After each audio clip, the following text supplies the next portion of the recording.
전력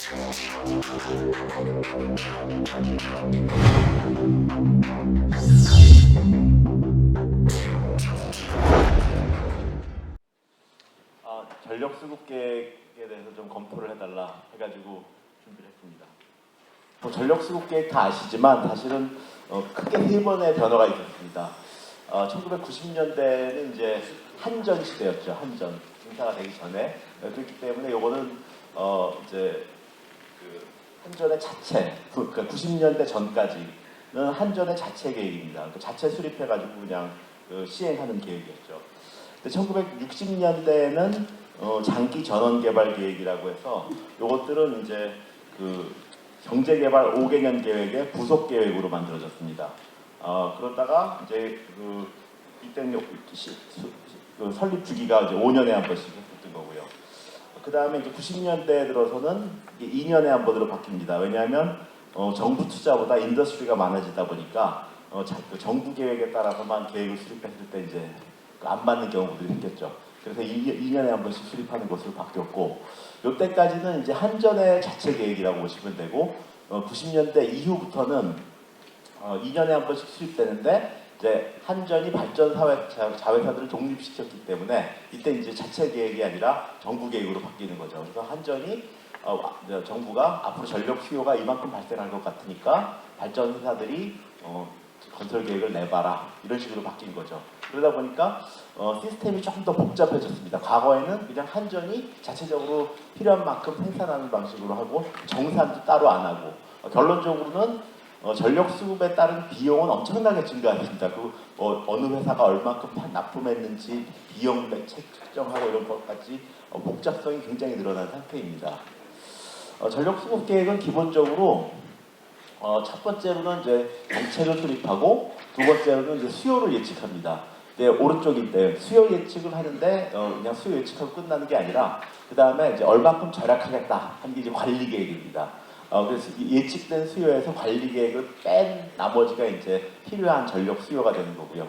그것들에 대해서 이제 우리는 어떤 시기에 얼마큼 필요하다라고 공개하게 되면 발전 사업자들이 이제 의향을 제출합니다. 우리는 언제 뭐 짓겠습니다. 언제 뭐 짓겠습니다.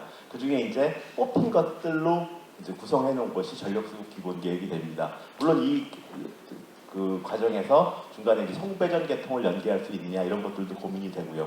또 이제 이런 것들을 통해서 국회나 공청회 과정을 거치기도 합니다. 그렇지만 기본적으로는 수요가 얼마냐 이걸 예측해서 공급 능력을 거기에 맞추는 것이 이제 전력 수급 계획의 절차입니다.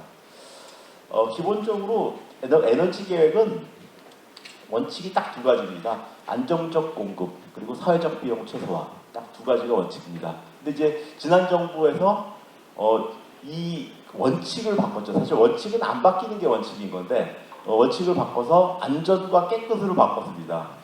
사실 안전은 안 하면은 허가를 못 받는 거고, 깨끗하냐 아니냐는 건 판단 기준이 굉장히 애매한 겁니다. 요즘 지금 ESG나 이런 것들이 대부분 판단 기준이 없는 것들을 강요하고 있는 거죠. 그러니까 도덕과 법을 혼재한다거나 뭐 이런 상황이 지금 이제 사회적으로 확산되고 있는 상황입니다. 그러나 이제 가장 근본적인 거는 원칙이 안전과 깨끗으로 바뀌었다는 뜻은 안전하고 깨끗하지 않으면 끊어져도 좋다, 아니면 매우 비싸도 좋다라고 말한 거랑 똑같은 것인데, 사실은 우리는 그것들을 쉽게 느끼지 못하고 있었습니다. 그리고 이제 그 원자력 발전소든 다른 발전소든지 기술성, 경제성, 환경성, 안정성 이런 것들을 이제 고려하는 것은 기본입니다. 여기서 제가 시간을 좀 쓰고 싶은데요. 맨 왼쪽에 상단에 있는 그래프가 이제 가로축은 시간이고 세로축은 이제 수요입니다. 전력 수요가 시간에 따라서 이제 회색으로 들쭉날쭉한다는 걸 보여주고 있고요. 그 다음에 왼쪽에 두 번째 그림은 그 윗그림을 갖다가 이제 적분하듯이 잘라놓은 겁니다. 그래서 세 번째 그림은 그 막대기를 제일 긴 막대기를 왼쪽으로 해서 내림차순으로 이제 정리한 게 하단의 그래프가 됩니다. 이게 전력 수요고 이걸 잘라서 이렇게 만들고 제일 긴 막대기를 왼쪽으로 해서 이제 만들어낸 그래프가 요 그래프인데요. 요걸 갖다 이제 부하 지속 곡선이라고 합니다. 그리고 이제 요 그래프는 그 가로축은 커패시티고 이제 세로축은 가격입니다. 원자력 발전 같은 경우에는 건설 단가가 크기 때문에 전혀 떼지 않아도 상당한 비용을 지불해야 됩니다. 절편이 올라가는 거죠. 그래서 연료값이 차지하는 비중이 작으니까 증가할 때마다 기울기가 낮아집니다. 근데 석탄 같은 경우에는 건설 단가는 작고 연료비가 비싸니까 좀 스티프하게 올라가죠. 그럼 여기 이제 교점이 되는 부분을 우리가 이제 브레이크 이븐 포인트라고 하죠. 그래서 교점이 되는 만큼만 뗄 때는 석탄을 떼든 원자력을 떼든 똑같은 겁니다. 그죠? 근데 만약에 교점보다 적게 뗀다 그러면 석탄 커브를 따라가는 게 유리하고, 교점보다 많이 뗀다 그러면 이제 원자력 커브를 따라가는 게 유리한 거죠. 그래서 이제 사실은 우리가 원자력 발전소가 단가가 싸다 하지만 항상 싼 건 아닙니다. 여기서 적게 뺄 때는 콜이 더 쌀 수도 있는 거고, 마찬가지로 이제 석탄과 LNG도 같은 커브가 나옵니다. 그래서 요걸 이제 스크리닝 커브라고 하는데, 이 스크리닝 커브와 요 로드 듀레이션 커브를 오버랩 시킨 게 요겁니다. 이렇게 하면은 딱 보면 원자력 이만큼 써야 되겠구나, 석탄 이만큼 써야 되겠구나 하는 것이 이게 계산으로 딱 나옵니다. 이게 무슨 전력 수급 계획할 때 대부분 뭐 원자력을 얼마큼 넣고 석탄을 얼마큼 넣고 하는 것 같다 이제 네고시에이션 하는 걸로 생각하는데, 그렇지 않고 숫자가 딱 나옵니다. 다만 여기다가 이미 건설된 것들이나 이런 것들이 있어서 바꾸지 못하는 부분들을 이제 고려하는 부분들도 있고요. 다른 정책적인 요소들을 고려하는 부분들도 있습니다. 요것들이 아무튼 그 아주 심플리파이된 어떤 전력 수급 계획 수립하는 방법입니다. 그런데 이제 그 제가 그 전력 수급 계획에 이제 오랫동안 참여해 봤는데, 처음에 몇 번은 그냥 뭐 용어도 서툴고 아무것도 모르는 초보로 갔죠. 근데 첫날 가보면 이제 자기 소개하고 덕담 나누고 밥 먹고 올 줄 알고 이제 가는데, 첫날 이자율과 환율을 결정하자고 그럽니다. 근데 이자율이 높아지면 원자력 발전소처럼 건설이 긴 발전소들이 불리해지고, 이자율이 싸면 원자력이 유리해집니다. 환율은 국산화가 많이 됐기 때문에 환율이 높으면 원자력이 유리해지고, 환율이 싸면 수입 많이 하는 것들이 유리해집니다. 그래서 LNG가 유리해지고, 환율이 높으면 원자력이 유리해집니다. 그럼 이제 제가 원자력 하는 사람 입장이니까 딱 가면은 이자율은 싸고 환율은 높은 게 우리한테 유리할 겁니다. 근데 이제 아무것도 서로 모르는 제가 딱 갔는데, 인사하고 밥 먹으러 갈 줄 알고 갔는데 이거 정하자 그러면 벙 찌는 거죠. 근데 이제 잘 아시는 분들은 조사를 많이 해옵니다. 뭐 KDI는 어쩌고저쩌고 막 조사해 와가지고 이제 여기서 딱 결정 끝나고 나면 나머지 6개월 동안 아무리 회의를 해도 뒤집지를 못합니다. 혹시 앞으로 이거 들어가실 분들은 이제 잘 생각을 하시고 가시면 좋고요. 또 하나는 전력 수요를 예측을 하는데, 과대 예측할 경우와 과소 예측할 경우가 있습니다. 과대 예측을 하게 되면 우선 과소 예측을 하게 되면 좀 이따 몇 년 후에 갑자기 전력을 늘려야 되는 경우가 생기겠죠. 그러면 건설 기간이 짧은 LNG를 늘리게 되겠습니다. 근데 과소 예측을 하게 되면 발전소를 빨리 줄여야 되는 경우가 생기게 되거든요. 그러면 다시 LNG를 줄입니다. 왜냐하면 원자력과 석탄은 착공이 이루어졌기 때문입니다. 그래서 과소 예측을 지속적으로 하면은 LNG가 늘어나는 효과가 있고요. 과대 예측을 지속적으로 하면 원자력이나 석탄이 늘어나는 효과가 발생을 합니다.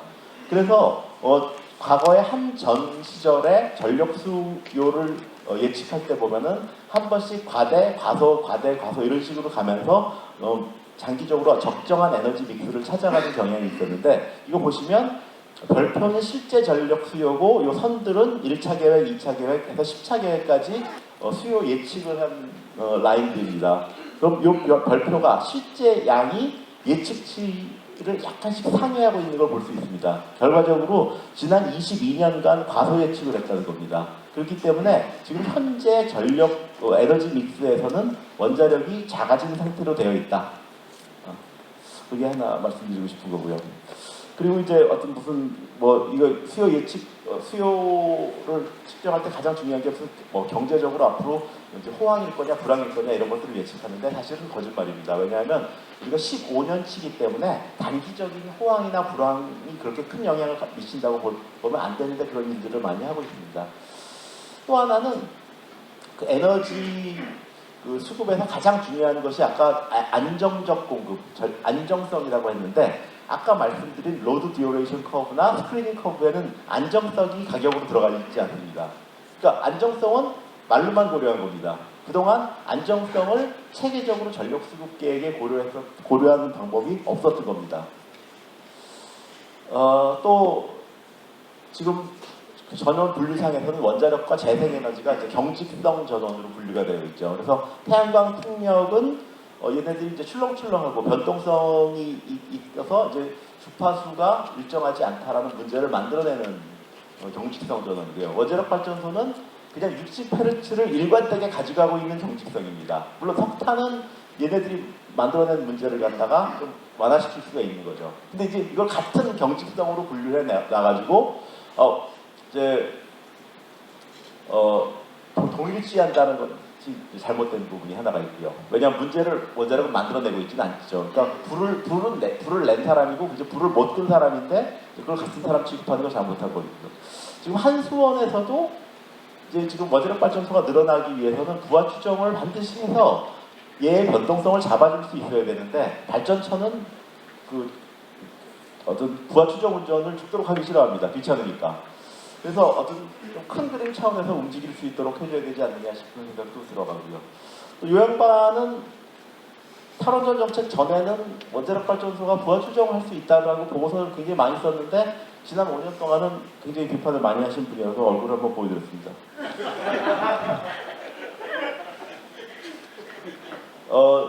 지금 뭐 재생에너지가 들어가면 이제 그 전력이 이제 출렁출렁하니까 그 ESS를 좀 배터리를 보급해서 이제 출렁거리는 걸 갖다 좀 잡아줄 수 있도록 하고 있는데 제가 알기로는 미국은 재생에너지 발전사가 ESS를 어느 정도 확보하도록 하고 있습니다. 그래서 자체적으로 어떤 팔만한 물건들을 내놓고 있는데 우리나라 재생에너지는 ESS 확보하면 돈을 더 준다고 하긴 했지만 대부분 이 책임을 전력 망사업자한테 떠넘기고 있는 겁니다. 그래서 출렁거리는 전력을 그냥 마구 팔고 있는 상황이다라는 말씀을 드려서 과연 이런 전력망 안정화의 비용을 한전이 부담하는 것이 옳으냐 하는 것들에 대한 생각을 좀 할 필요가 있습니다.